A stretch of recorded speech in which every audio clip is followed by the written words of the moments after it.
Ibu bapak tuwin para dwija ingkang tansah winantu ing suka rahayu gandeng tata cara sumene sampun paripurna tata cara kalajengaken inggih menika kirab kasatriyan.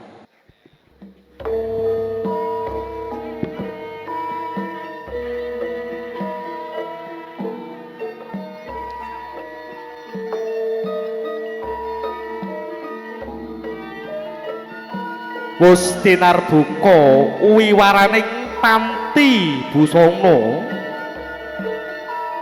katitik tiup gandane ngambar arum gandane pengantin kekalih ingkang sampun hangagem reroncening sekar melati ing sarambuning salira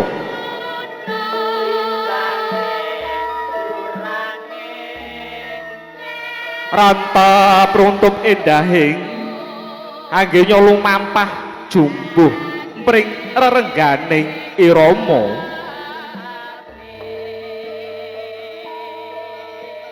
cucuk lampah sadra kembar patah tuwin penganten kekalih putri Dumas tuwin rama lan ibu pengantin kekalih ngagem busana kasatriyan mengku werdi sageta nulat lekasing para satriya ingkang anggadhahi watak berbudi bawa laksana ora golek nanging bisa gawe seneng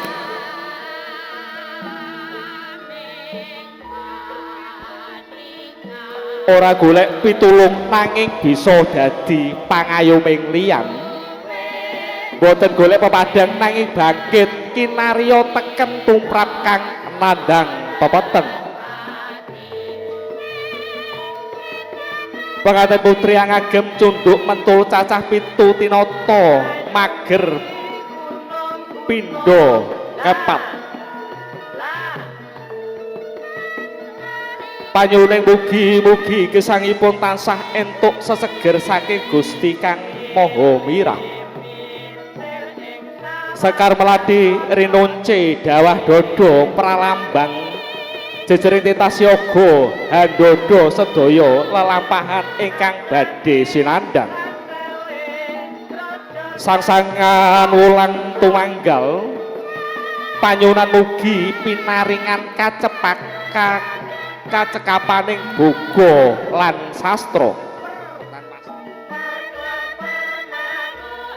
pengantin kakung ngagem wangkingan madrang mapan ing sabuk tigang sap saking ngandhap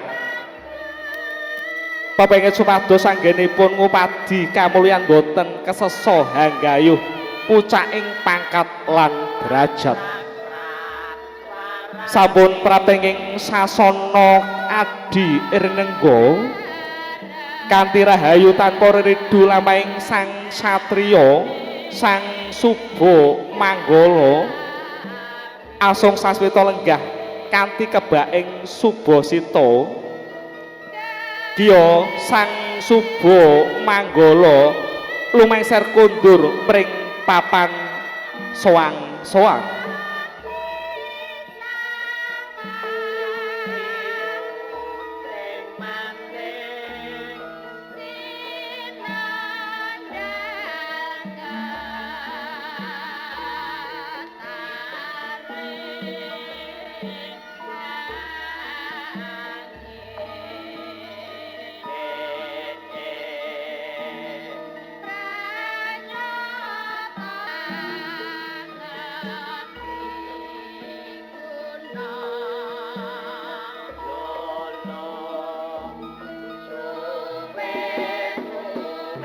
sigra lumampah lolonan sang suba manggala jengkar saking sasana adi irinengga tumuju ing sasana panti busana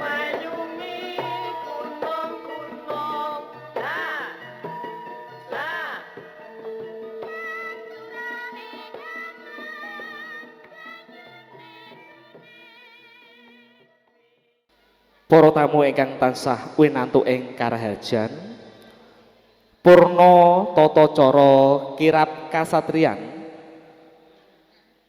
tumuli risang pengantin sarimbit lenggah kanthi hanggana raras. Tumuli badhe nampi pitutur luhur wasita adi minangka sangu anggenipun mangun bebrayan ingkang sinebut Wursita Wara.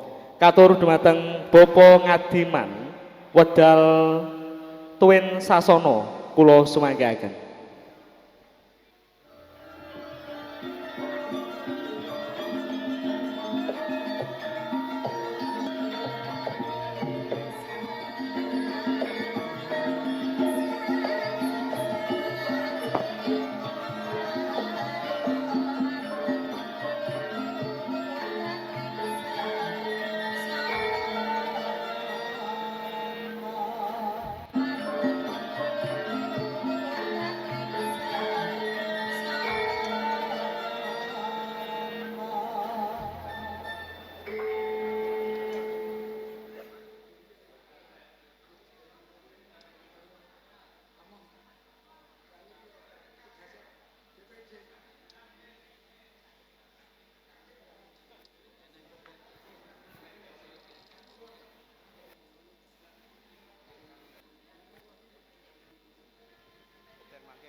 Assalamualaikum warahmatullahi wabarakatuh. Sugeng siang, salam karaharjan tumrap panjenengan dalasan kula, mugi karaharjan serta kabagas waratan dening Gusti ingkang murbing dumadi. Para sesepuh pini sepuh ingkang dahat pinundi pundi, para kadang werda tuwin para tamu kakung Sumawana Putri ingkang dahat kinurmatan. Monggo tansah nderekaken muja lan muji syukur wonten ngarsa dalem Allah Subhanahu wa taala. Mugi salwiring gati purwa madya dumugi wasana tansah kalis ing purbida penapa-penapa. Awit ngersanipun panjenengan dalasan kula saged ngestreni dahupipun putra putrinipun panjenenganipun Bapak Haji Sulaiman ingkang asesilih genduk ayu Roro Ngatini.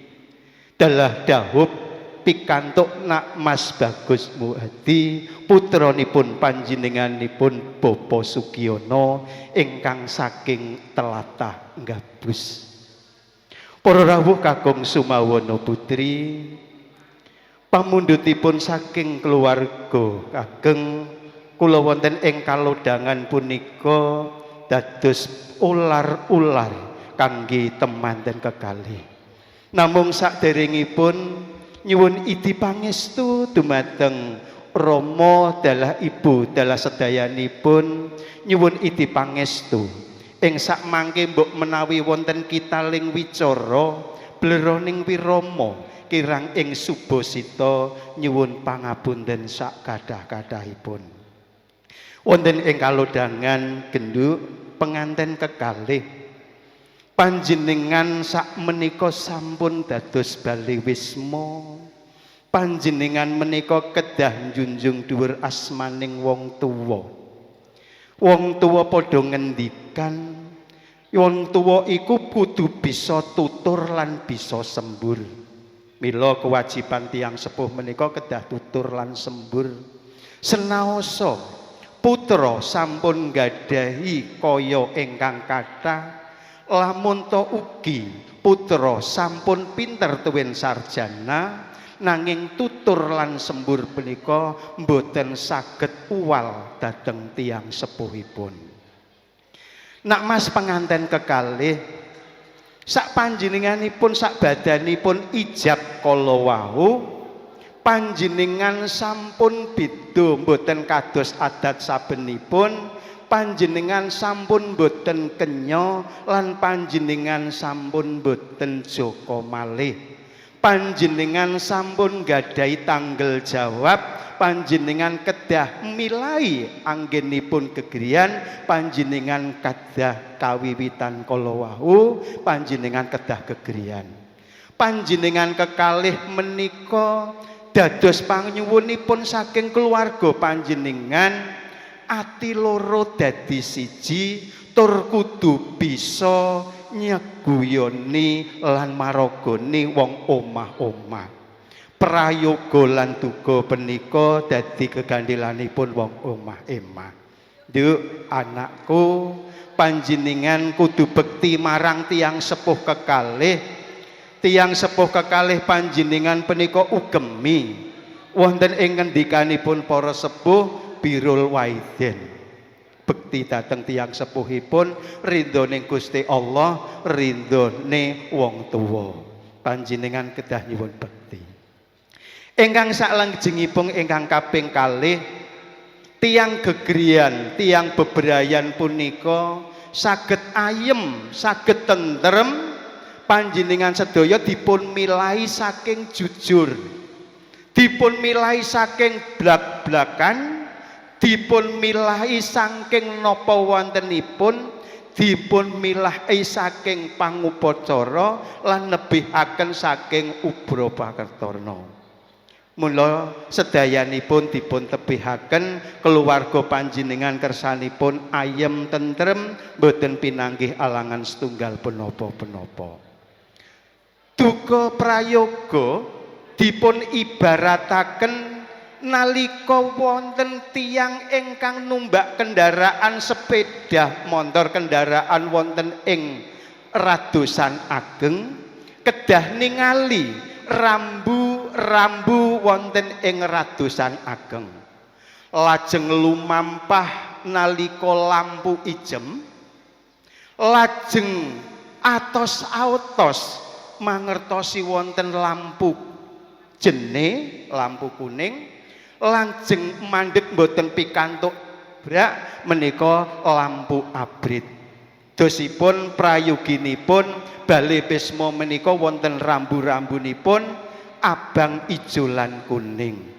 Lamun ijo monggo sami lumampah sesarengan wong loro golek raja kaya rejekine dilampahi wong kalih.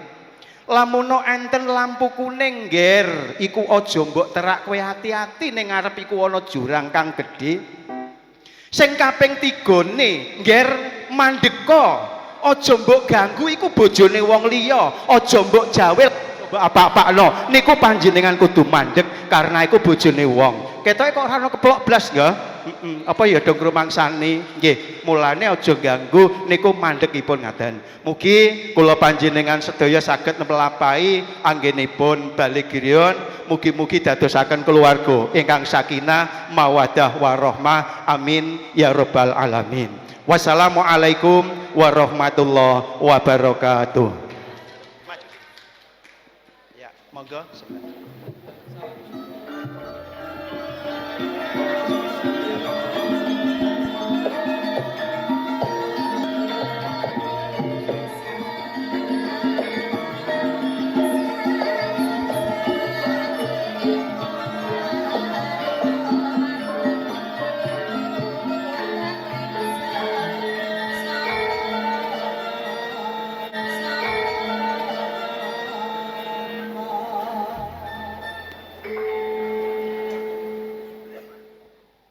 Sagiya tamu kakung putri ingkang hambek luhuring budi, tata cara sanèsipun inggih maosaken puji donga hastungkara. Atur puji donga kunjuk dumateng Gusti ingkang Maha Suci karana sampun kepareng paring kanugrahan dumateng Bapa Sulaiman anggenipun ngadani tata cara wisuda krama ingkang putra putri kinasih inggih Rara Ayu Ngatini Eskom ingkang sampun jinatu krami dening Mas Bagus Hamdani Widyatmoko Eskom sampun lumampah kanthi lulus raharjo nir ing sakara-kara. Sinartan anggen nyuwun mugi-mugi penganten kekalih anggenipun bebrayan tansah runtut atut manggih kabagian mewah kamulyan ugi donya wonten ing donya prating ing delahan. Pramila dumateng Rama Kustadi ingkang mangarsani manunggu puja sumangga nuwun kula dherekaken.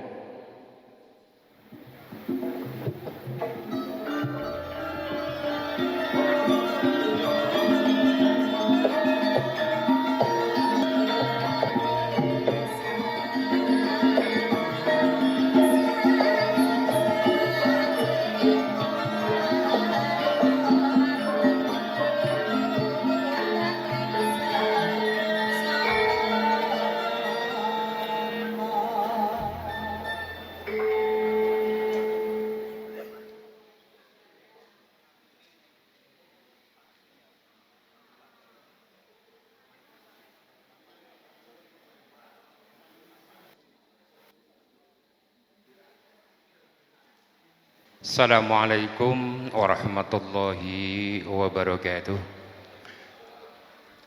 Bismillahirrahmanirrahim. Alhamdulillahi rabbil alamin. Wabihi nasta'inu ala umuri dunya waddin. Assalatu wassalamu ala ashrafil anbiya'i wa imamil mursalin Sayyidina wa maulana Muhammadin wa ala alihi wa sahbihi ajma'in. Amma ba'du.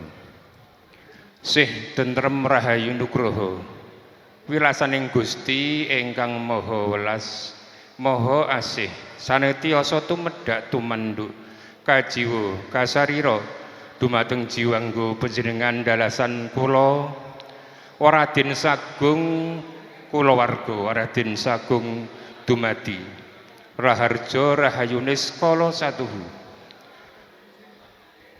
para sanggya para satuhu ing nugraha wonten ing papan panggenan menika panjenengan kula dherekaken manungga puja mangustungkara manganjali mring Gusti ingkang maha suci inggih awis saking palipirmanipun wonten ing titik kaludangan punika ongkang kadanari kalenggahan sapuniki sampun kaleksanan kanthi basuki pramila saking menika puji donga monggo panjenengan kula aturi inggih menika njumbuhaken kaliyan kapitadosan saha gegebengan sowang-sowang nuwun sewu nuwun agunging pangaksami boten angir-angi inggih menika raos hormat dumateng gegebengan sanes kula badhe atur panjurung donga kanthi miturut kapitadosan inggih menika agami ingkang kula pitadosi agami Islam. Mangastungkara manungga puja monggo kula dherekaken Al-Fatihah. Bismillahirrahmanirrahim. Alhamdulillahirabbil alamin arrahmanirrahim maliki yaumiddin iyyaka na'budu wa iyyaka nasta'in ihdinas siratal mustaqim. A'udzu billahi minasyaitonir rajim. Bismillahirrahmanirrahim. Alhamdulillahirabbil alamin hamdasyakirin hamdan naimin hamdan yuafi ni'amah wa yukafi mausidah ya rabbana lakal hamdu kama yanbaghi li jalali karim wa 'azimi sultanik.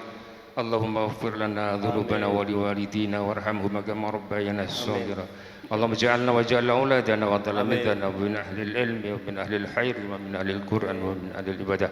Rabbana dhalamna anfusana wa illam taghfir lana wa tarhamna lanakunanna minal khasirin. Rabbana atina fid dunya hasanah wa fil akhirati hasanah wa qina adzaban nar walhamdulillahi rabbil alamin. Amin. Assalamualaikum warahmatullahi wabarakatuh. Waalaikumsalam warahmatullahi wabarakatuh.